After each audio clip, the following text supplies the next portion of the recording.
Hi. അപ്പോൾ ഈ വീഡിയോയിൽ ഞാൻ മാത്സും സോഷ്യലും എങ്ങനെ പഠിക്കുക എന്നുള്ളത് ഞാൻ എങ്ങനെയാണ് പഠിച്ചതെന്നുള്ളതിനെ കുറിച്ചാണ് ഞാൻ ഷെയർ ചെയ്യുന്നത്. അപ്പോൾ ഞാൻ ലാംഗ്വേജസ് സെപ്പറേറ്റ് വീഡിയോ ആയിട്ടാണ് ഇട്ടിട്ടുള്ളത്. അപ്പോൾ ഞാൻ ഓരോന്നും സെപ്പറേറ്റ് വീഡിയോ ആയിട്ടാണ് ഇടുന്നത്. അപ്പോൾ ഈ വീഡിയോയിൽ ഞാൻ സോഷ്യലും മാത്സിനെ കുറിച്ചാണ് പറയുന്നത്. അപ്പോൾ സോഷ്യൽ ഇപ്പോൾ കുറേ പേര് കമൻസിൽ ചോദിച്ചിട്ടുണ്ടായിരുന്നു, ഞാൻ സോഷ്യൽ എങ്ങനെ പഠിച്ചത്, ബൈ ഹാർട്ട് പഠിച്ചാൽ കിട്ടുമോ എന്നൊക്കെ. അതിപ്പോൾ നിങ്ങൾക്ക് നിങ്ങളുടെ കപ്പാസിറ്റി അറിയില്ലോ. എനിക്ക് ശരിക്കും ബൈ ഹാർട്ട് പഠിച്ചാൽ കിട്ടും. പക്ഷേ ഞാൻ ഒറ്റയടിക്ക് പഠിച്ചാൽ പിന്നെ അങ്ങനെയല്ല, എനിക്കൊരു 2-3 വട്ടം റിവൈസ് ചെയ്ത് കഴിഞ്ഞാൽ പിന്നെ എനിക്ക് കിട്ടും. പിന്നെ എക്സാമിൻ്റെ തലേന്ന് നോക്കുക, അപ്പോൾ കിട്ടും. അങ്ങനെയാണ് എനിക്ക്. അപ്പോൾ ഞാൻ ശരിക്കും എൻ്റെ ഫ്രണ്ട്സൊക്കെ പറയുന്നത് കേട്ടിട്ടുള്ളതാണ്, അവരൊക്കെ കഥ പോലെ മനസ്സിലാക്കി എഴുതും എന്നൊക്കെയാണ് പറഞ്ഞത്. എനിക്ക് അങ്ങനെ ചിന്തിക്കാനൊന്നും എനിക്ക് ഇൻട്രസ്റ്റ് ഇല്ല. ഞാൻ ബൈ ഹാർട്ട് പഠിച്ച് അങ്ങനെ എഴുതുന്നതാണ് ചെയ്യുക. അപ്പോൾ നിങ്ങൾക്കറിയാം നിങ്ങളുടെ കപ്പാസിറ്റി, നിങ്ങൾക്ക് ബൈ ഹാർട്ട് പഠിച്ചാൽ കിട്ടുമോ ഇല്ലയോ എന്നൊക്കെ. അപ്പോൾ നിങ്ങൾക്ക് കഥ പോലെ മനസ്സിലാക്കി എഴുതുന്നതാണ് ഇഷ്ടം വെച്ചാൽ അങ്ങനെ ചെയ്തോളൂ. ഇല്ലെങ്കിൽ ബൈ ഹാർട്ട് പഠിച്ച് കിട്ടുകയൊക്കെ ചെയ്യും. പക്ഷേ നിങ്ങൾക്ക് ചെയ്യേണ്ടത് എന്താ വെച്ചാൽ ഒരു 3 വട്ടമെങ്കിലും മുന്നേ റിവൈസ് ചെയ്ത് വെച്ചിരിക്കണം. പിന്നെ നിങ്ങൾ എക്സാമിന് തലേന്ന് പഠിച്ചാൽ ഓക്കെയാണ്, വായിച്ചാൽ മതി എന്നല്ല, നിങ്ങൾ എക്സാമിന് തലേന്ന് പഠിക്കുകയാണെങ്കിലും നിങ്ങളത് പുതിയ ചാപ്റ്റർ പഠിക്കുന്ന പോലെ തന്നെ നിങ്ങൾ വേണം പഠിക്കാൻ. അപ്പോൾ അല്ലാതെ നിങ്ങൾ ഓൾറെഡി പഠിച്ചു കഴിഞ്ഞാൽ വായിച്ചാൽ മതി അങ്ങനെയല്ല. നിങ്ങളത് പഠിക്കുന്ന പുതിയ ചാപ്റ്റർ എങ്ങനെയാണ് നിങ്ങൾ പഠിക്കുക, അതുപോലെ തന്നെ പഠിക്കണം. ഞാൻ അങ്ങനെയാണ് ചെയ്തത്.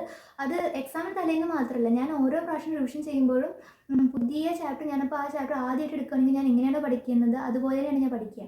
ചിലവരൊക്കെ, ഞാൻ അങ്ങനെ പറയാൻ കാരണം, ചിലവരൊക്കെ വെറുതെ വായിച്ച് പോവുകയാണ് ചെയ്യുക. അപ്പം അങ്ങനെ ചെയ്യരുത്. എത്ര പ്രാവശ്യം നിങ്ങൾ പഠിക്കുകയാണെങ്കിൽ അപ്പോൾ നിങ്ങൾ പുതിയത് പഠിക്കുന്ന പോലെ തന്നെ പഠിക്കുക. അതേ ഒരു എന്താ പറയുക, നമ്മൾ പറയില്ല, ആ ഒരു ടെക്നിക്ക് യൂസ് ചെയ്തിട്ട് നിങ്ങൾ പഠിക്കുക. പിന്നെ കഥ പോലെ ഞാൻ പറഞ്ഞല്ലോ, നിങ്ങൾക്ക് കഥ പോലെ മനസ്സിലാക്കാനാണ് ഇഷ്ടം വെച്ചാൽ നിങ്ങളത് ചെയ്തോളൂ. ഹിസ്റ്ററിയൊക്കെ. പിന്നെ എനിക്ക് ഏറ്റവും ഡിഫിക്കൽട്ടായിട്ടുള്ള ചാപ്റ്റർ കേരള ടുവേർഡ്സ് മോഡേണിറ്റിയോ അങ്ങനത്തെ ചാപ്റ്റർ ഉണ്ടായിരുന്നു. അതാണ് എനിക്ക് ഭയങ്കര ബുദ്ധിമുട്ട്. പിന്നെ ടീച്ചറിൽ പറഞ്ഞിട്ടുണ്ടായിരുന്നു ഇന്ന ഭാഗമാണ് എപ്പോഴും ചോദിക്കുക അങ്ങനെ എന്നൊക്കെ. പക്ഷേ ശരിക്കും പറഞ്ഞാൽ SSLCക്ക് നമുക്ക് ആ ഭാഗത്തു നിന്നൊന്നുമല്ല ചോദിച്ചത്. നമുക്ക് സാധാരണ ആ ടോപ്പിക്കിൽ നിന്ന് അങ്ങനെ ചോദിച്ച് കാണാറില്ല. സാധാരണ പല ഇമ്പോർട്ടൻ്റ് ആയിട്ടുള്ള വലിയ വലിയ ടോപ്പിക്സ് ഉണ്ട്, അവിടെ നിന്നൊന്നല്ല ചോദിച്ചത്. ഒരു ടെക്സ്റ്റിൻ്റെ സൈഡിൽ, എനിക്ക് ഓർമ്മയില്ല ടോപ്പിക് ഏതാണെന്ന്, ഒരു ടെക്സ്റ്റിൻ്റെ സൈഡിൽ ഇത്രയേ ഉള്ളൂ ആകെ, അത് 4 മാർക്കിന് ചോദിച്ചു ഞങ്ങൾക്ക്. അപ്പോൾ ഞാൻ വിചാരിച്ചു ഈ ടീച്ചറൊക്കെ സാധാരണ അത് വരാറില്ല, അപ്പോൾ ഇതെന്ത് ഇങ്ങനെ വന്നതെന്നൊക്കെ ഞാൻ ആലോചിച്ചു. അപ്പോൾ നിങ്ങളെപ്പോഴും ഈ ടോപ്പിക്കിനെ വരാറുള്ളൂ, ഇവിടുന്നാണ് വന്ന് കണ്ടിട്ടുള്ളത് പറഞ്ഞിട്ട് ആ ടോപ്പിക്ക് മാത്രം പഠിക്കരുത്. അപ്പോൾ എൻ്റെ എക്സ്പീരിയൻസ് എന്ന് പറയുകയാണ്, കുഞ്ഞ് ടോപ്പിക്കാണെങ്കിൽ അവരതൊന്ന് ചോദിക്കും. അപ്പോൾ സാധാ ടോപ്പിക്കിന് ചോദിക്കുന്ന സ്ഥലത്ത് നിന്നായിരിക്കില്ല ഇവിടെ ചോദിക്കുന്നുണ്ടാവുക. അപ്പോൾ അതിനനുസരിച്ചിട്ട് പഠിക്കുക. പറഞ്ഞാൽ എല്ലാ ടോപ്പിക്കിനും ഈക്വൽ ഇമ്പോർട്ടൻസ് കൊടുക്കുക. അപ്പോൾ അതാണ് എനിക്ക് സോഷ്യൽ പറയാനുള്ളത്. പിന്നെ ഇയറൊക്കെ നിങ്ങൾ വേണമെങ്കിൽ ഒരു സെപ്പറേറ്റ് A4 ഷീറ്റിൽ ഇങ്ങനെ എഴുതി വെച്ചിട്ട് അത് പഠിച്ചോളൂ. പിന്നെ ഇതേപോലെ ഞാൻ മലയാളത്തിൻ്റെയൊക്കെ കാര്യത്തിൽ പറഞ്ഞിട്ടുണ്ടായിരുന്നു. അതുപോലെ നിങ്ങൾ എക്സാമിൻ്റെ ഇപ്പോൾ എക്സാം ഹോളിൽ കിടക്കുന്നതിൻ്റെ മുന്നേ നിങ്ങളിപ്പോൾ റിവൈസ് ചെയ്യില്ല, ആ സമയം നിങ്ങൾ ക്വസ്റ്റ്യൻ ആൻസറോ അല്ലെങ്കിൽ വലിയ വലിയ ഇതൊന്നും നിങ്ങൾ വായിച്ച് പഠിക്കാൻ നിൽക്കരുത്. നിങ്ങൾ ആ സമയം ഇതുപോലെ ഇയർ അങ്ങനത്തെ ഒക്കെ നോക്കുന്നതാണ് നല്ലത്. ഇന്നത് എപ്പോഴാണ് നടന്നത് അതിൻ്റെയൊക്കെ ഇയറും ഡേറ്റൊക്കെ പഠിക്കുന്നതാണ് ഞാൻ റെക്കമെൻഡ് ചെയ്യുക. അതൊക്കെയാണ് നല്ലത്. അതൊക്കെ അല്ല നമ്മൾ ചെറുതായിട്ട് പഠിക്കാറുള്ളൂ. പിന്നെ നിങ്ങൾക്ക് ഏതെങ്കിലും ഒരെണ്ണം ഞാൻ അത്ര റെക്കമെൻഡ് ചെയ്യും. നിങ്ങൾ മെയിനായിട്ട് ഇയറിൻ്റെയും ഡേറ്റിൻ്റെയൊക്കെ മാത്രം പഠിച്ചാൽ മതി ആ എക്സാം ഹോളിൽ കയറുന്നതിന് മുന്നേ. അതിൻ്റെ മുന്നേ നിങ്ങൾ ബാക്കിയെല്ലാം നോക്കി വയ്ക്കുക. പിന്നെ നിങ്ങളൊന്ന് മനസ്സിലാക്കുക, ഈ ഒരു 5 മിനിറ്റ് കൊണ്ടോ 10 മിനിറ്റ് കൊണ്ടോ അല്ലെങ്കിൽ 15 മിനിറ്റ്, ഈ ഇത്രയും സമയം കൊണ്ട് ഇത്രയും വലിയ കാര്യങ്ങളൊക്കെ നിങ്ങൾക്ക് ഇവിടെ എടുക്കാൻ ബുദ്ധിമുട്ട് തന്നെ ആയിരിക്കും. പിന്നെ ഇയർ തെറ്റി തന്നെ മാർക്ക് പോകുമല്ലോ. അപ്പോൾ നിങ്ങൾ ആ ഡേറ്റൊക്കെ മാത്രം നിങ്ങൾ ആ സമയം നോക്കുക. ഇനിയിപ്പോൾ നമുക്ക് മാത്സിലേക്ക് എടുക്കാം. എനിക്ക് സോഷ്യൽ ഇത്രയൊക്കെ ഉള്ളൂ, ഞാൻ വേറെ ഒന്നും ചെയ്തിട്ടില്ല. ഇതേപോലെ ബൈ ഹാർട്ട് പഠിച്ചിട്ട് എഴുതുന്നതാണ് എൻ്റെ പണി. അപ്പോൾ ഞാൻ കുറേ പ്രാവശ്യം ഒരു 2 വട്ടം 3 വട്ടം എക്സാമിന് മുന്നേ റിവൈസ് ചെയ്തിട്ടുണ്ടായിരുന്നു. എൻ്റെ ഓർമ്മയിൽ ഇപ്പോൾ എനിക്ക് അത്ര ഓർമ്മ ഉള്ളൂ, അത്ര അതിൻ്റെ കൂടുതലുണ്ടോ എന്ന് എനിക്കറിയില്ല. പിന്നെ എക്സാമിന് തലേന്ന് പറയുന്നത് 2 ദിവസം നമുക്ക് ടൈം ഉണ്ടായിരുന്നു, ആ 2 ദിവസം പഠിച്ചു. ഇപ്പോൾ സോഷ്യൽ ഇത്രയൊക്കെ ഉള്ളൂ. നമുക്ക് മാത്സിലേക്ക് കിടക്കാം. മാത്സ് നമുക്ക് കുറച്ചൊരു യൂണീക്കായിട്ടാണ് കണ്ടിട്ടുള്ളത്. പറഞ്ഞാൽ Onam exam, Christmas exam, model exam, അതിൽ കാണുന്ന പോലെ എല്ലാ ക്വസ്റ്റ്യൻസ് വന്നത് നമുക്ക് കുറച്ച് ഡിഫറെൻ്റ് ആയിട്ടാണ് വന്നത്. ടഫാണെന്നല്ല, എനിക്ക് ടഫായിട്ട് തോന്നിയത്. പക്ഷേ കുറേ പേര് അങ്ങനെ പറഞ്ഞു കേട്ടതൊന്നുമില്ല ടഫാണെന്നൊന്നും. പക്ഷേ എനിക്ക് ടഫായിട്ടാണ് തോന്നിയത്. എനിക്ക് കുറച്ചൊന്ന് വളഞ്ഞു തിരിഞ്ഞ് ക്വസ്റ്റ്യൻസ് ചോദിച്ച പോലെ തോന്നി. അത് ചോദിച്ച എല്ലാ ചാപ്റ്റേഴ്സും നമ്മൾ ചോദിച്ചു എന്നല്ല, ചില ചാപ്റ്റേഴ്സിനാണ് ചോദിച്ചത്. പക്ഷേ എനിക്ക് ഏറ്റവും ഓർമ്മ ഉള്ളത് ഞാൻ പറയാം, സോളിഡ്സിന് ക്വസ്റ്റ്യൻ ചോദിച്ചതുണ്ടല്ലോ, നല്ല വളച്ച് തിരിച്ചിട്ടാണ് ചോദിച്ചത്. ഞാൻ ഒട്ടും എനിക്ക് സോളിഡ്സ് ചാപ്റ്റർ ഭയങ്കര ഇഷ്ടമാണ്, ഞാൻ നന്നായി നോക്കി പോയ ചാപ്റ്ററാണ്. പക്ഷേ അത് തന്നെ എൻ്റെ തെറ്റി. അപ്പോൾ അത് നിങ്ങൾ നല്ലോണം ശ്രദ്ധിക്കുക. സോളിഡ്സ് നിങ്ങൾക്ക് വല്ല ക്വസ്റ്റ്യൻ ചോദിക്കാൻ ചാൻസ് ഉണ്ട്. പിന്നെ ട്രിഗ്നോമെട്രി നിങ്ങൾക്ക് അറിയാം, ആ ഒരു ഡയഗ്രാം വരയ്ക്കാണ്ടാവില്ല, അത് എപ്പോഴും ചോദിക്കുന്നതാണ്. അതിന് 3 മാർക്ക് ഒറ്റയടിക്ക് നിങ്ങൾക്ക് കിട്ടുള്ളൂ. അപ്പോൾ അതെന്തായാലും നോക്കി പോവുക. ട്രിഗ്നോമെട്രിന്ന് അങ്ങനെ വളച്ച് തിരിച്ച് ചോദിച്ചിട്ടൊന്നുമില്ല, ഈസി ആയിട്ടുള്ള തന്നെയാണ് വന്നത്. ചില ചാപ്റ്റേഴ്സിനുള്ള ക്വസ്റ്റ്യൻ മാത്രമേ അവർ ടഫ് ആക്കിയിട്ടുള്ളൂ. അപ്പോൾ സോളിഡ്സ് എനിക്ക് ഏറ്റവും കൂടുതൽ ഓർമ്മയിലുള്ളത്.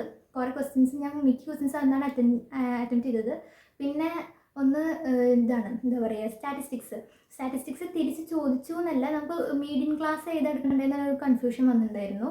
അത് നന്നായി പഠിച്ചു പോവുക. സ്റ്റാറ്റിസ്റ്റിക്സ് അല്ലേ വെച്ചിട്ട് കുറേ പേര് വിടുന്നുണ്ടാവും. ഞാൻ അങ്ങനെ വിട്ടിട്ടൊന്നുമില്ല, നന്നായി പഠിച്ചിട്ടൊക്കെ ഉണ്ടായിരുന്നു. എന്നാലും എൻ്റെ അവിടെ തെറ്റി. അപ്പോൾ നിങ്ങൾ മീഡിയം ക്ലാസ്സിൻ്റെ ആ ഭാഗമൊക്കെ നന്നായി പഠിച്ചു പോകും. നിങ്ങൾക്ക് കൺഫ്യൂഷൻ വരും, ഇന്നതാണോ എടുക്കേണ്ടത്. അപ്പോൾ ഞാൻ അത് തെറ്റിച്ചിട്ടുണ്ടായിരുന്നു. അപ്പോൾ സ്റ്റാറ്റിസ്റ്റിക്സ് നന്നായി പഠിക്കുക തന്നെ ചെയ്യുക.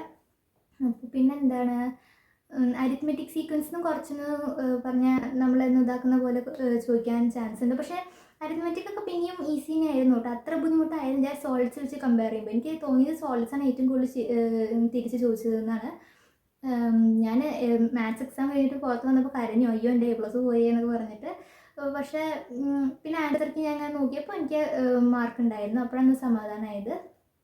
അപ്പോൾ അത് മനസ്സിലാക്കുക. സോളിഡ്സിന് നല്ല പ്രഷർ കൊടുത്ത് പഠിക്കുക പറഞ്ഞാൽ അത് എങ്ങനെയാണെങ്കിൽ ചോദിക്കാൻ, സർഫസ് ഏരിയ അടിയിലത്തെ ഇല്ല മുകളിലുണ്ട് അത് അങ്ങനെയൊക്കെ ചോദിച്ചിട്ട് വരും. അപ്പോൾ അതൊക്കെ നന്നായി നോക്കുക.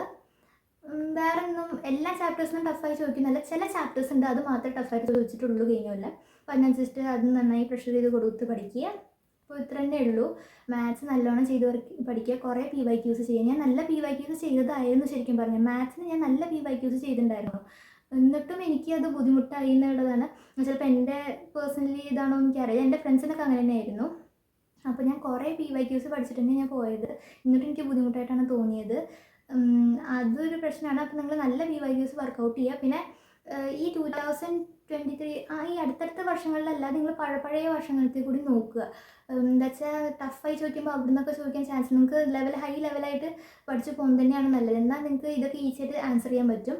ഞാൻ അത്യാവശ്യം പഴക്കമുള്ള ക്വസ്റ്റ്യൻസൊക്കെ ചെയ്തു, എന്നാലും എനിക്ക് ബുദ്ധിമുട്ടായിട്ടാണ് വന്നത്. അതിപ്പോൾ എല്ലാവർക്കും അതുപോലെ ആയിക്കോണമെന്നില്ല. അപ്പോൾ അതിനനുസരിച്ചിട്ട് പഠിക്കുക. ഇപ്പോൾ സോഷ്യൽ മാത്സ് ഇത്രയൊക്കെ ഉള്ളൂ. പിന്നെ ഞാൻ മാത്സ് അതിലത്തെ ഫോർമുലാസ് ഉണ്ടല്ലോ, ഓരോ ചാപ്റ്റേഴ്സ് അരിത്മെറ്റിക് സീക്വൻസ് അല്ലെങ്കിൽ അതിൻ്റെ ഇക്വേഷൻസ് ഫോംസ് അങ്ങനത്തെ എന്താ ഉള്ളത് വെച്ചാൽ സെപ്പറേറ്റ് ഓരോ ചാപ്റ്ററിനും ഓരോ പേപ്പർ വെച്ച് ഞാനിങ്ങനെ ക്രിയേറ്റ് ചെയ്തിട്ടുണ്ടായിരുന്നു. അത് മാത്രം എഴുതിയത്. അതുപോലെ എക്സാം ഹോളിൽ കയറുന്നതിന് മുന്നേ അത് മാത്രം നോക്കിപ്പോയി. പിന്നെ കുറേ പേര് ഞാൻ കണ്ടിട്ടുണ്ട് എക്സാം ഹോളിൽ കയറുന്നതിന് മുന്നേ ക്വസ്റ്റ്യൻസ് ഒക്കെ ഇങ്ങനെ വായിച്ച് പഠിക്കുന്നത്. അങ്ങനെയൊന്നും ചെയ്യേണ്ട, നിങ്ങൾക്കുള്ളതും പോകും. നിങ്ങൾക്ക് അങ്ങനെ വായിച്ച് പഠിച്ച ഓർമ്മയിലൊക്കെ നിൽക്കുന്നുണ്ടാവും, പക്ഷേ പകുതി ഓർമ്മയിലുണ്ടാവും, ബാക്കിയൊക്കെ നിങ്ങൾ മറന്നുണ്ടാവും. ഇതന്നെയാണ് ആൻസർ എന്ന് തന്നെ ഡൗട്ട് വരും. അപ്പോൾ നിങ്ങൾ ആ ചെയ്യുന്ന മെത്തേഡോ ടെക്നിക്കോ അതിൽ ട്വിസ്റ്റ് ചെയ്ത് ചോദിച്ചിട്ടുണ്ടെന്ന് വെച്ചാൽ നിങ്ങൾക്ക് അതേ മെത്തേഡ് യൂസ് ചെയ്താൽ പറ്റില്ല. അപ്പോൾ അങ്ങനെ നോക്കാനൊന്നും നിൽക്കരുത്. അപ്പോൾ ഇത്രയൊക്കെ ഉള്ളൂ. മാത്സ് നല്ല PYQs വർക്കൗട്ട് ചെയ്യുക.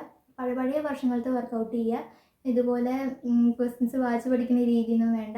പിന്നെ സോഷ്യൽ ഇതേപോലെ സെപ്പറേറ്റ് പേപ്പറിൽ A4 ഷീറ്റിൽ ഡേറ്റും ഇതൊക്കെ എഴുതി പഠിക്കില്ല, വായിച്ച് പഠിക്കുക. എഴുതി വെച്ച് നിങ്ങൾക്ക് വേഗം ടെക്സ്റ്റ് മറിച്ച് നോക്കേണ്ട ആവശ്യമില്ലല്ലോ.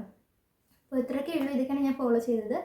അപ്പോൾ സോഷ്യൽ പറഞ്ഞാൽ പ്രത്യേകിച്ച് സോഷ്യലിൽ നിങ്ങൾക്ക് ടെക്സ്റ്റിൽ തന്നെ ചോദിക്കില്ല, പുറത്തുനിന്ന് ഇങ്ങനെ ഒന്നും ചോദിക്കാൻ ചാൻസ് ഇല്ല. അപ്പോൾ സോഷ്യൽ ടഫാക്കുക ഈസിയാക്കുക അങ്ങനെ എനിക്ക് പറയാൻ അറിയില്ല, എനിക്കങ്ങനെ തോന്നിയിട്ടില്ല. എല്ലാ പ്രശ്നം സോഷ്യൽ സെയിം ആയിട്ടാണ് തോന്നിയത്. അപ്പോൾ സോഷ്യൽ നിങ്ങൾ നന്നായി പഠിച്ചു വെച്ചാൽ നന്നായി മാർക്ക് സ്കോർ ചെയ്യാൻ പറ്റും.